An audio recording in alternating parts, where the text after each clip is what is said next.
The morning of April 17th, 1920, began with a small detail that didn't seem important at first. A neighbor walking past a quiet house on St. Mark's Street in Brighton noticed the front door slightly open.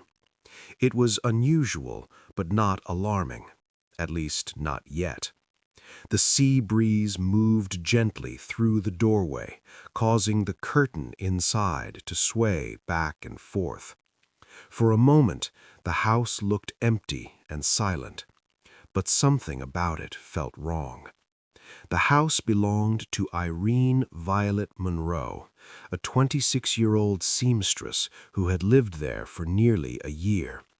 Irene was known in the neighborhood as polite, soft-spoken, and hard-working.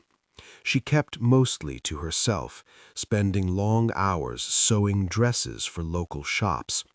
In the evenings, neighbors often saw her walking alone along the Brighton shoreline, carrying a small notebook where she liked to write letters and thoughts.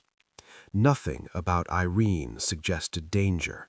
Her life seemed quiet, ordinary, even predictable. But when the neighbor knocked on the door that morning, no one answered.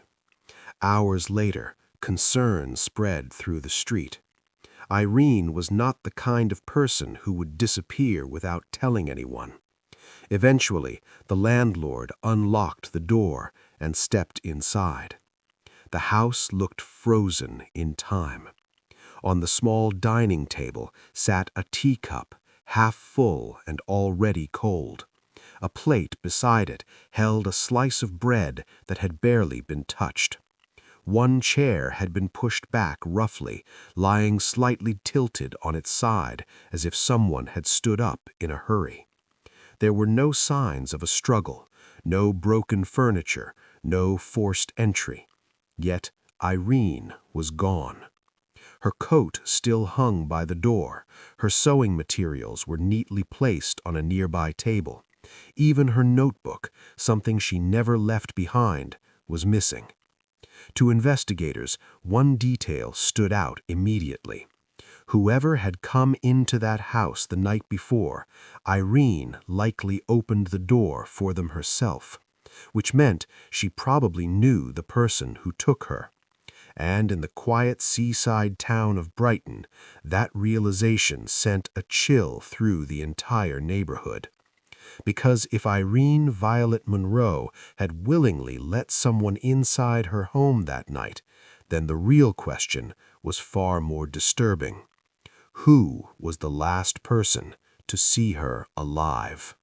7 days after Irene Violet Monroe vanished, a single envelope arrived at her empty house, an ordinary letter that would change the direction of the entire investigation.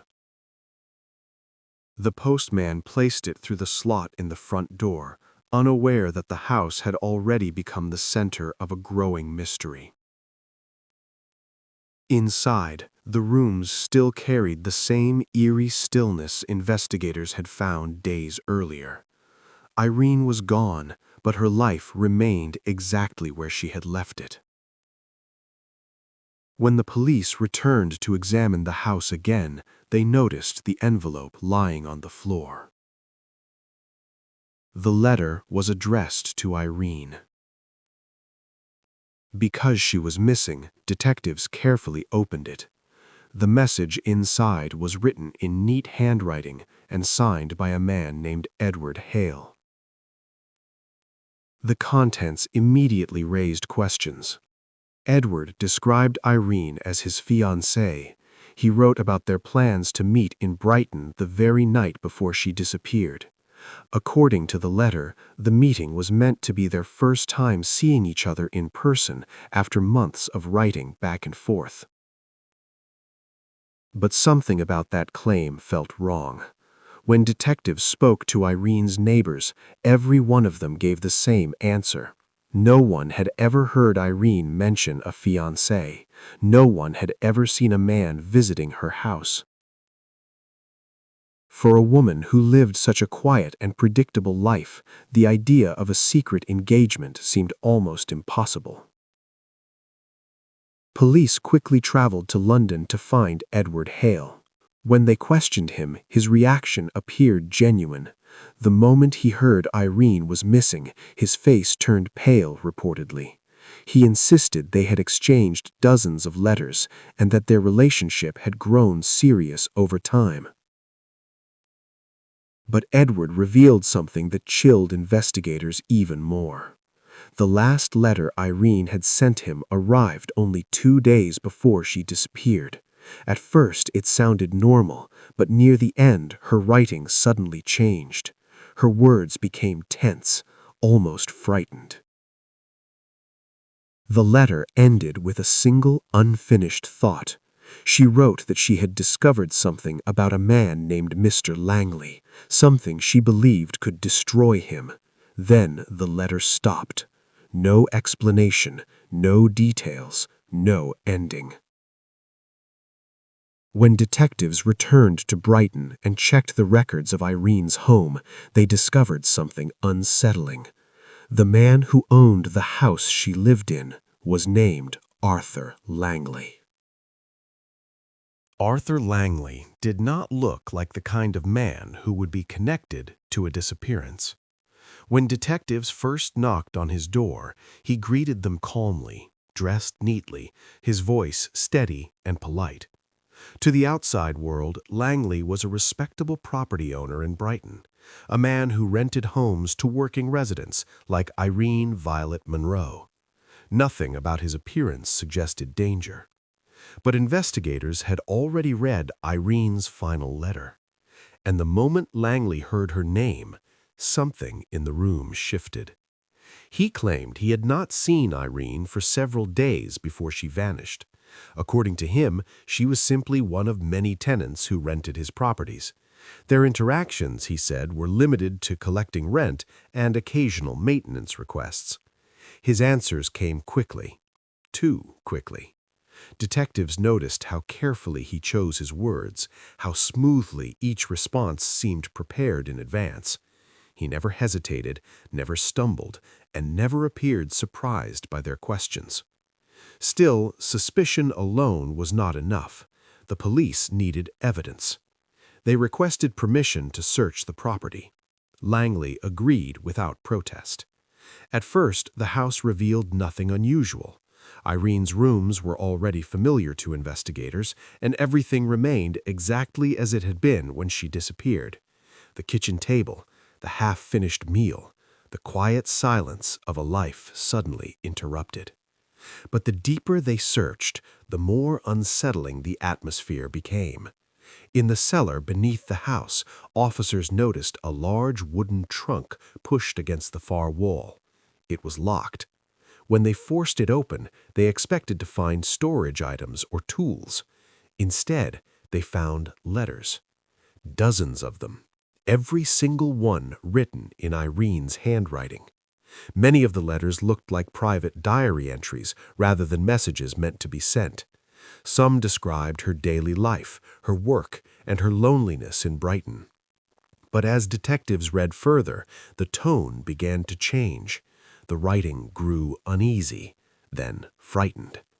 In one entry, Irene wrote that she believed Arthur Langley watched her from the hallway when he thought she wouldn't notice. In another, she described hearing footsteps inside the house late at night when she was certain she was alone. One sentence stood out above all the others. "If anything happens to me, look inside the cellar."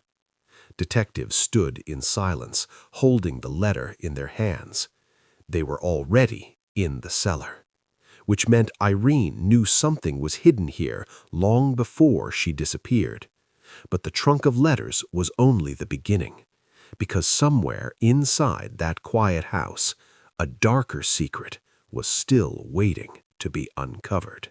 The discovery in the cellar had already shaken the investigators, but what they found next would make the case far more disturbing. Behind Arthur Langley's property was a narrow garden enclosed by an old wooden fence. It looked ordinary at first glance, just a patch of soil with a few uneven rows where plants were supposed to grow. Langley had already told police he was preparing the ground for vegetables. But something about the earth caught the attention of one detective. The soil looked freshly disturbed. The color of the dirt was darker in several places, as if it had been dug up recently and then hurriedly covered again.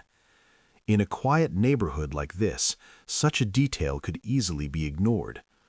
But after reading Irene's fearful letters, the investigators were no longer willing to dismiss anything as coincidence. They began digging. At first, the only sound in the garden was the steady scrape of shovels cutting through the soil. Minutes passed, then nearly an hour. The officers exchanged glances, unsure whether they were chasing a false lead. Then one of the shovels struck something solid. Carefully brushing away the dirt, they uncovered a small object wrapped tightly in cloth. When the fabric was pulled away, the officers immediately recognized it. It was Irene's notebook. The same notebook neighbors had often seen her carrying during her evening walks along the Brighton shore. The pages inside were filled with careful handwriting. Unlike the letters found in the cellar, this notebook was different. These were not personal thoughts or emotions.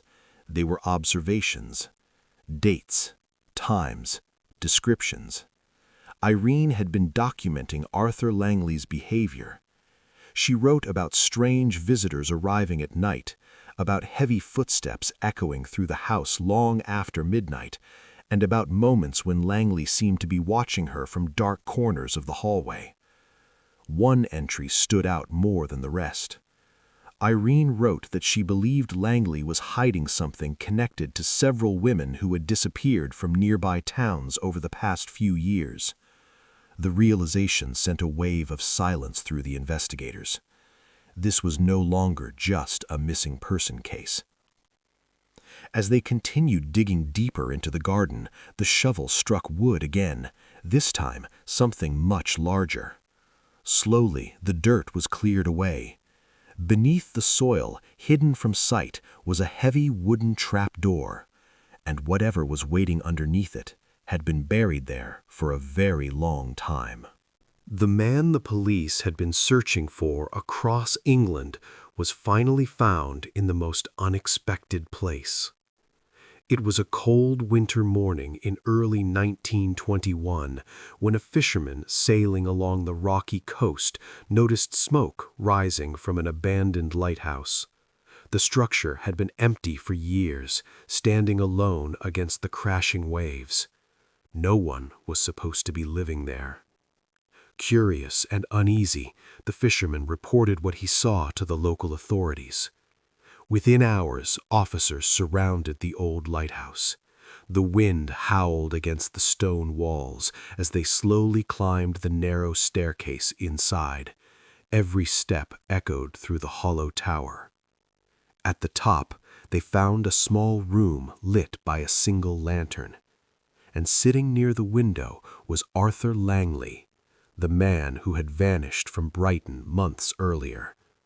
Looked tired and unshaven, but strangely calm. He didn't attempt to run. He didn't resist when the officers entered the room. But Langley was not alone. In the corner of the room, wrapped in a blanket, sat a woman the officers immediately recognized. It was Irene Violet Monroe, alive. For months, investigators had believed she was the victim of a terrible crime, yet there she was, pale and weak, but breathing. The room fell silent as officers tried to understand what they were seeing. Irene slowly explained what had happened. She revealed that she had uncovered Langley's secret long before she disappeared. Through careful observation, she began to suspect that he was connected to the disappearances of several women in nearby towns. Instead of confronting him immediately, Irene started gathering evidence in secret, writing down everything she saw and heard. But Langley eventually realized she knew too much. The night she vanished, he forced his way into her home and took her away before she could expose him. Irene survived by convincing him she would help him escape if he kept her alive. For months she waited, watching for the right moment, hoping someone would eventually find them. As Langley was taken into custody, the mystery that had terrified Brighton finally began to unravel. But even after the arrest, one unsettling question remained. Had Irene truly been a helpless victim trying to survive? Or had she been playing a far more dangerous game from the very beginning? If this story kept you on the edge of your seat, make sure to subscribe and turn on notifications so you never miss the next true crime mystery. And tell us in the comments, do you believe Irene was truly a victim, or was she playing a far more dangerous game all along?